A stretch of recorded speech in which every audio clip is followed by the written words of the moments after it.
اگر بات پیسے کی ہوتی تو نبوت کبھی نہ چلتی۔ حضور اقدس صلی اللہ علیہ وسلم صحیح بخاری میں آیا ہے، فرمایا کہ مکہ والوں کی بکریاں چراتا تھا، اس کی اجرت بھی وصول کرتا تھا، اور نبوت کے بعد تو سب کچھ ختم ہو گیا۔ اللہ نے کہا خبردار، کوئی پیسے ایسے کمانا نہیں ہے، وہ میرے ذمے ہے، چاہے میں فاقے میں رکھوں اور چاہے پیٹ بھر دوں، آپ کو جو کام کہا ہے وحی کا، قرآن کا، آپ نے اس سے کرنا ہے، سیدھی سی بات۔ یہ عجیب احمقانہ سوچ ہے کہ میں پروردگار عالم کا پیغام پہنچا رہا ہوں۔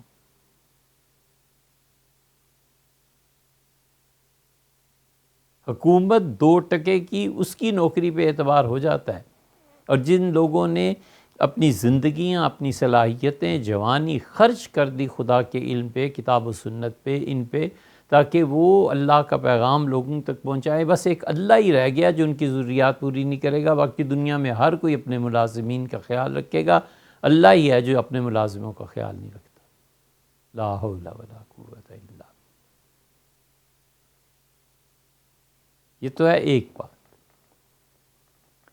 دوسری بات آپ سے عرض کریں کہ جو صاحب بھی یہ کہتے ہیں کہ وہ معاشرے میں کارآمد فرد، بالکل ہم ان کے ساتھ ہیں، تو بالکل ٹھیک ہے۔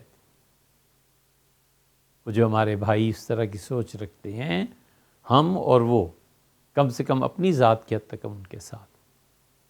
ہمیں اس نظام تعلیم کو بدلنا چاہیے، اور دونوں طرف یونیورسٹی اور کالج اور اسکول کا سسٹم جیسا ہمارے بچے پڑھ کے آتے ہیں، انہیں خدا کے دین سے کوئی تعلق اتنا رہتا نہیں، اور جو ہمارے مدارس میں بچے پڑھتے ہیں، چونکہ کوتاہ نظر ہوتے ہیں نا، چھوٹے ہوتے ہیں، دماغ میں وسعت نہیں ہوتی، اس لیے وہ سمجھتے ہیں کہ ایک لیفٹیننٹ بن گیا، ایک کلرک بن کے کام کر رہا ہے، ایک بچہ میڈیکل کالج میں داخلہ لے رہا ہے، میں کیا کروں، میں کس طرح کماؤں؟ ہمیں چاہیے، یہ آپ ندوہ میں کیا ہم کرنا چاہتے ہیں، اس کو کبھی سن لیجئے گا۔ 2 فکروں میں اس کا خلاصہ یہ ہے کہ ہم یہ چاہتے ہیں کہ ایسا مناسب نظام تعلیم ہم اپنے بچوں کو ایک حد تک پڑھائیں، 6 تک، میٹرک تک، اور پھر اس کے بعد ہم اپنے بچوں میں دیکھیں کہ ان میں کیا صلاحیتیں ہیں۔ ہم ایک پورا ٹاپ کا گروہ بچوں کا جو پڑھتا چلا آیا ہے، مناسب نظام تعلیم، اس کو بھی اور کچھ اس کو بھی، اور اس میں 3 اضافے جو کرنے چاہیے درس نظامی پہ، اس پہ ہم نے پوری ریکارڈنگ کرا دی ہے۔ ہم نے اس پورے نظام تعلیم کو ریکارڈ کروایا، آپ سے سنی۔ ہم ان میں جو بچے 10-12 سال پڑھنے کے بعد ٹاپ پہ نظر آتے ہیں، انہیں ہم پابند کر لیں کہ بیٹے آپ نے نیکسٹ جنریشن کو یہیں پڑھانا ہے، یہیں تربیت دینی۔ اس صف سے دوسرے جو بچے نکلیں، ہم ان بچوں کو CSS کے ایگزام میں لے جائیں۔ تیسرے نمبر پر جو نکلیں، یہ نمبر ایسے ہی لگا رہے ہیں، انہیں آپ ڈاکٹر میں اپنا میڈیکل کالج قائم کریں، 20 سال لگ جائیں، 30 سال لگ جائیں، وہ سب سے پہلے اچھا انسان ہو، اس کے بعد ڈاکٹر ہے یا کچھ۔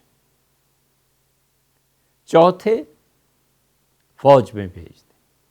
5ویں اس ملک میں وکالت میں لوگ چاہیے جو اس نصاب میں عربی بھی پڑھیں، اور پھر اپنا لاء کالج ہم لوگ بنائیں، اور ہم اپنے ان بچوں کو انگلش کے پورے لاز پڑھائیں، وہ بھی چیزیں پڑھائیں، یہ بھی پڑھائیں، تاکہ بچہ جان سکے کہ انصاف کیا ہوتا ہے، شریعت پہ ہم کیوں زور دیتے ہیں، اس قانون میں شریعت کے کہاں کہاں پر بظاہر فلاز پائے جاتے ہیں، اس کا ہم نے کیا کرنا ہے۔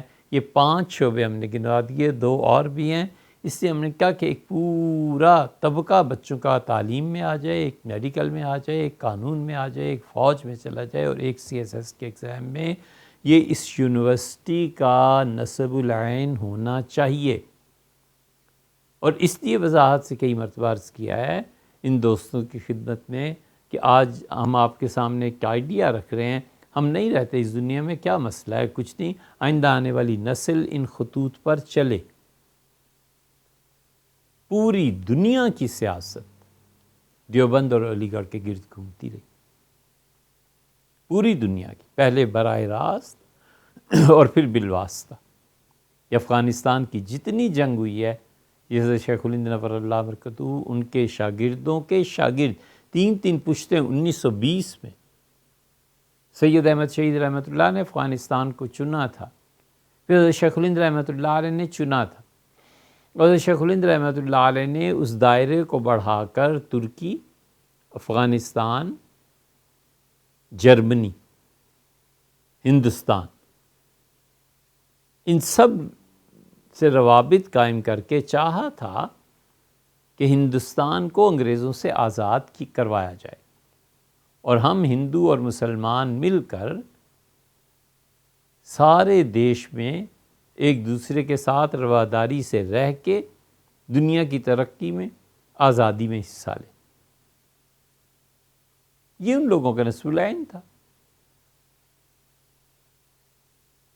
تو دیوبند کی تیسری، چوتھی، 8ویں پشت نے جا کر یہ کام کیا۔ علی گڑھ کی تھوڑی خدمات، علی گڑھ کے کئی ایسے فیصلے تھے جس کی وجہ سے انگریز نکلے۔ علی گڑھ کے لوگ بڑے پڑھے لکھے تھے۔ کون ہے جس نے علی گڑھ سے فیض نہیں اٹھایا؟ سر سید کے مذہبی پہلو کو الگ رکھ دیں، ہمارے نزدیک ایک اور سر سید تھے، ایک اور بھی تھے۔ وہ جو سر سید اپنی قوم اور ملک کے لیے تھا نا، وہ شخصیت ہی کچھ اور تھی۔ انہوں نے ہی پاکستان بنوایا، انہوں نے ہی مشرقی پاکستان بنوایا۔ وہ اچھا تھا برا تھا یہ وہ جانے، لیکن اس وقت اسلام آباد میں سیکٹریز، منسٹرز، حتیٰ کہ جو بھٹو صاحب سے پہلے پریزیڈنٹ اور یہ لوگ گزرے تھے، یہ سب ڈائریکٹ یا انڈائریکٹ علی گڑھ سے ہی تعلق رکھتے۔ کیوں نہ ہم ایک اور ادارہ ایسا بنائیں؟ آپ بالکل صحیح فرماتے ہیں، جہاں ہمارے بچے پڑھ کے نکلیں اور ہم 6-7 شعبوں میں تقسیم کر دیں، اور شدید محنت کے بعد 50 سال بعد، 60 سال بعد دیکھیں اس کا رزلٹ کیا نکلتا ہے۔ نیت میں خلوص رہنا چاہیے، اللہ پہ بھروسہ کرنا چاہیے، اور اتنے تجربات جو کر رہے ہیں اس کی بجائے ہم ایک اچھا تجربہ تو نہیں کہتے، یہ کہتے ہیں کہ ایک اچھی چیز دنیا میں قائم کرنی چاہیے، سیاست سے بالکل پاک ادارہ، فرقہ واریت سے بالکل پاک ادارہ۔ بس 30-40% تعلیم اور 70% تربیت۔ اخلاقیات جو ہوتی ہیں وہ دراصل زمین ہوتی ہے، اس زمین پہ عبادت کی عمارت تعمیر کی جاتی ہے۔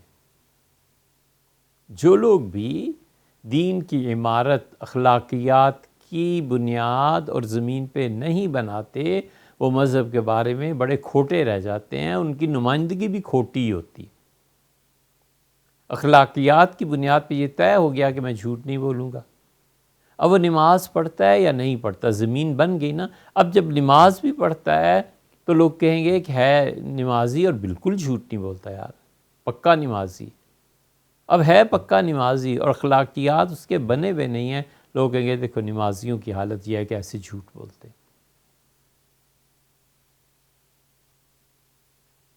اللہ کا خوف اس میں ہے، کبھی جا کے جھوٹی گواہی عدالت میں نہیں دے گا، اور خوف خدا بندی ہے نہیں۔ حج میں جائے تو بھی لڑائی ہے، عمرے پہ جائے تو بھی لڑائی ہے، مسجد میں بھی لڑائی ہے، گھر میں بھی لڑائی ہے۔ تو آگے والا کہہ سکتا ہے کہ یار آپ کرتے کیا ہیں، کس خدا کی عبادت کرتے؟ اس سے تمہیں یہ نہیں سکھایا کہ کچھ تمہیں خدا کا خوف ہونا چاہیے؟ وضو کے لیے لائن لگی ہوئی ہے، تم جو جمپ کر کے پیچھے سے آ کے پہلے اپنے نمبر پہ وضو کرنا چاہتے ہو، تو کس کھاتے میں جو پہلے سے کھڑا ہے اس کا حق نہیں بنتا؟ اور خدا کا خوف ہو تو وہ پیچھے ہی کھڑا رہے گا کہ نہیں، لوگوں کا حق زیادہ ہے مجھ سے۔ تو یہ تربیت ہے اور تعلیم، وہ بھی آپ سے عرض کر دی۔ اس فکر کے لوگ چاہیے، اس فکر کے افراد چاہیے۔ مجھے کوئی پریشانی اور نہیں ہے، دکھ، لیکن اکیلا ہوں، کیا کروں؟ آپ بتائیں۔ ایسے لوگ چاہیے جو یہاں کے رہیں، اس فکر کو جذب کریں، اگر وہ سمجھتے ہیں یہ ٹھیک ہے، غلط ہے تو کیا ضرورت ہے؟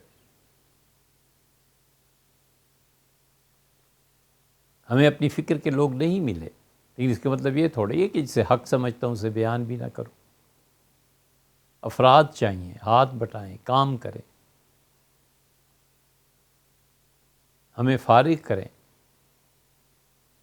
ہم تعلیم کو، علم کو، جو کچھ اساتذہ سے پڑھا ہے اللہ کی توفیق سے، اس کو نشر کریں۔ رہ گیا تیسرا سوال، جنہوں نے کہا کہ امام غزالی رحمۃ اللہ یہ کیا ہے۔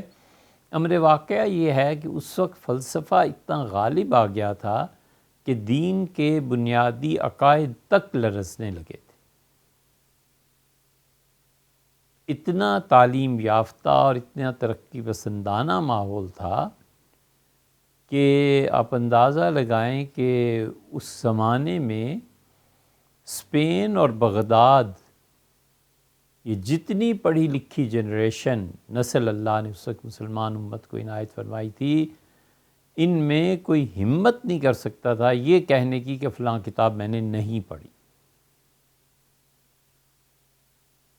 ہر جگہ تعلیم تھی، ہر جگہ چرچا تھا، اور جو نسلیں آ رہی تھی نئی، وہ امنگ اور جذبے کے ساتھ اور معاشرے کی معاونت کے ساتھ بڑے سے بڑا کفر کا سوال کرتے ہوئے بھی گھبراتے نہیں تھے۔ اپنے اساتذہ سے پوچھتے تھے کہ اگر خدا ہے تو یہ کیوں ہے؟ اور یہ دلیل تو جناب اللہ کے نہ ہونے کی ہے۔ یہ دلیل تو بتاتی ہے کہ مذہب اور شریعت وقت کے ساتھ ساتھ تبدیل ہونے چاہیے۔ آپ کیا کہتے ہیں حدیث میں یہ جو آیا ہے یہ کیسے چل سکتا ہے؟ پورے ایمان کے ساتھ جو ذہنی اشکالات، ذہنی آزادی تھی اس نسل کو حاصل تھی، تو فلسفے نے چولے ہلانی شروع کی۔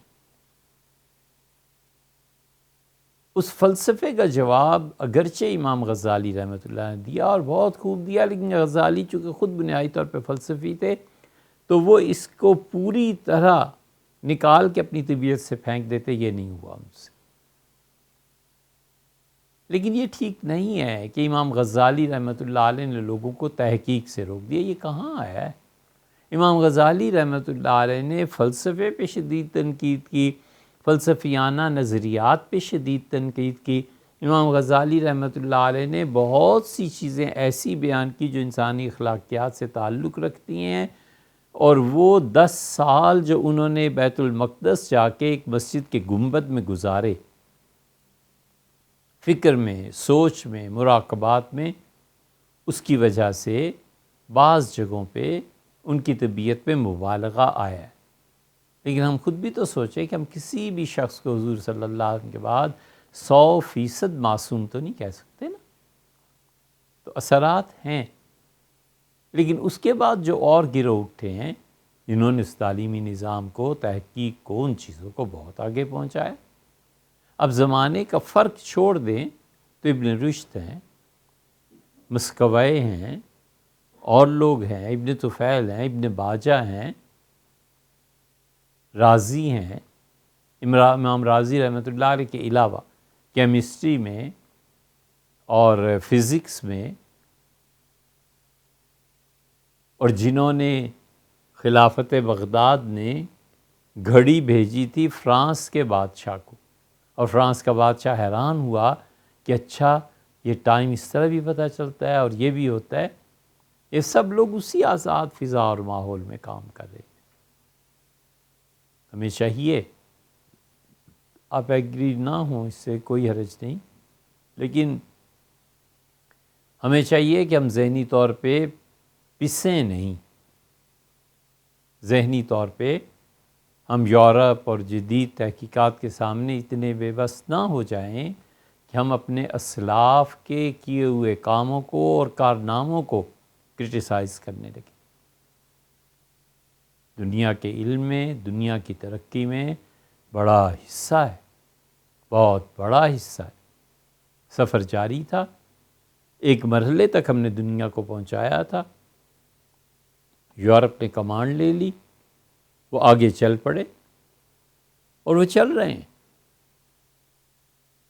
اور وقت آ جائے گا انشاءاللہ جب ہمارے بچے ان کے علوم کو لے کے اسے مشرف با اسلام بھی کر لیں گے اور دنیا پہ ثابت کر دیں گے کہ ہمیں بھی جینے کا ایسی حق حاصل ہے ایسے تمہیں۔ معاشیات کا استحکام چاہیے امت مسلمہ کی۔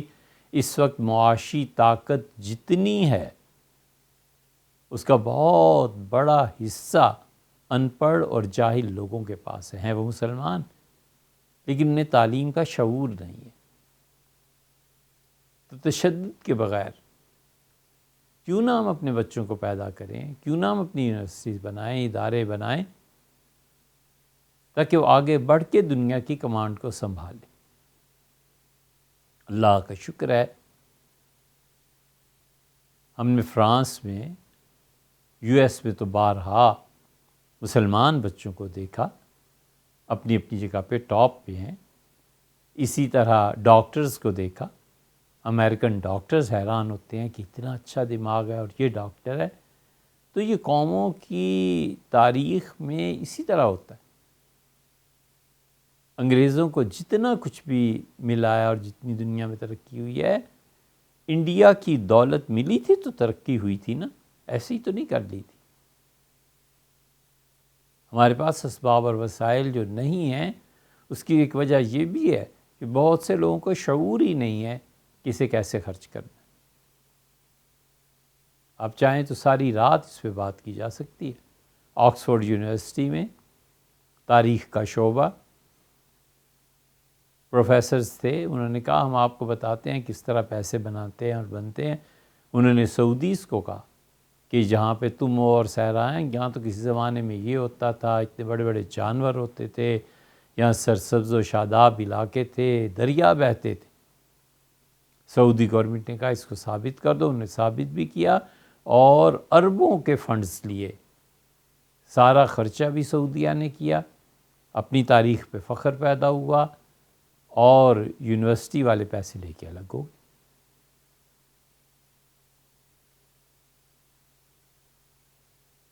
ہندوستان سے جو پیسہ گیا تھا،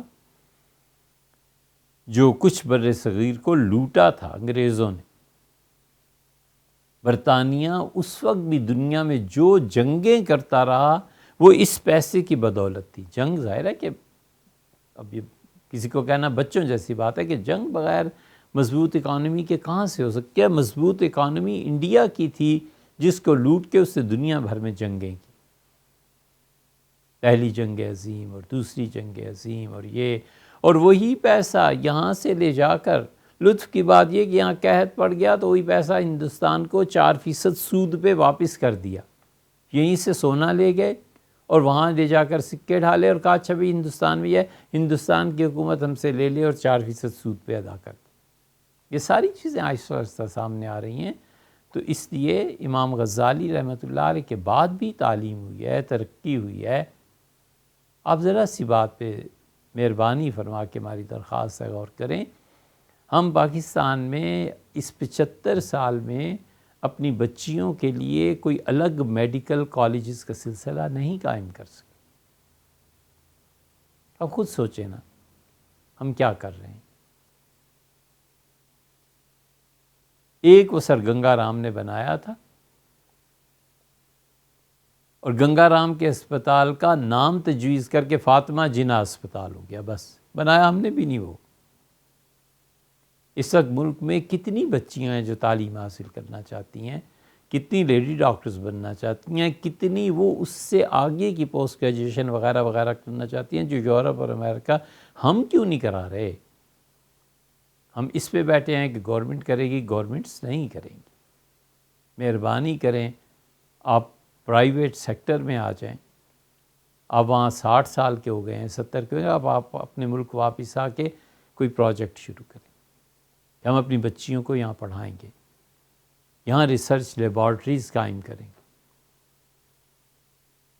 آغا خان اسپتال جب بنا تھا تو بہت سے ہمارے دوستوں نے کہا جانا حرام ہے، یہ ہے وہ ہے، تو کہو ہم نے کہا بالکل 100% حرام قرار دیں گے جب تم آغا خان کے مقابلے میں ایک اور فاؤنڈیشن کہیں قائم کر دو، ہم کہیں گے اب وہاں جانا حرام ہے، یہاں وہاں سے بھی روکتے ہو کہ وہ گھر کچا ہے، پکا تمہارے پاس بھی نہیں ہے، تمہارے پاس تو چھت ہی نہیں ہے، اور حوصلہ یہ ہے کہ فتوے دیتے ہو خدا کا خوف کیے بغیر۔ اس لیے بھیا امام غزالی رحمۃ اللہ نے کیا ہے یا نہیں کیا؟ زیادہ سے زیادہ یہ نہیں کیا نا، امت زوال میں چلی گئی نا، تو آپ شروع کریں نا اسے، آپ شروع کریں اس زوال سے نکالنا۔